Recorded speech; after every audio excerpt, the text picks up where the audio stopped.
Peer পদ্ধতি না, waste management যে পদ্ধতি, আমাদের যে গতানুগতিক যে পদ্ধতি রয়েছে, মানুষ যেটিতে অভ্যস্ত, যেই এলাকার নেতা ওই এলাকার লোকজন তাকে ভোট দিয়ে নির্বাচিত করবে, এটাই স্বাভাবিক নিয়ম।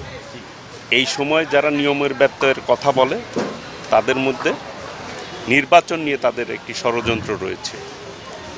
নির্বাচন বিলম্বিত করার জন্য এই দেশের মানুষ তার ভোটের অধিকার চায়। 14 সালে ভোট দিতে পারে নাই, 18 সালে পারে নাই, 24 সালে পারে নাই। মানুষের ভোটের অধিকার প্রতিষ্ঠার আন্দোলন করেছি আমরা, আমাদের ভারপ্রাপ্ত চেয়ারম্যান দেশনায়ক তারেক রহমানের নেতৃত্বে।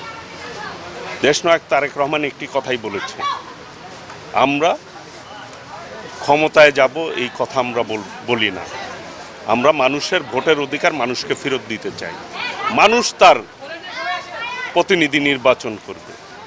দেশের মালিক হচ্ছে এই দেশের জনগণ, জনগণ ঠিক করবে এই দেশকে পরিচালনা করবে। আমরা জনগণের উপরে ছেড়ে দেওয়ার উপরে বিশ্বাসী।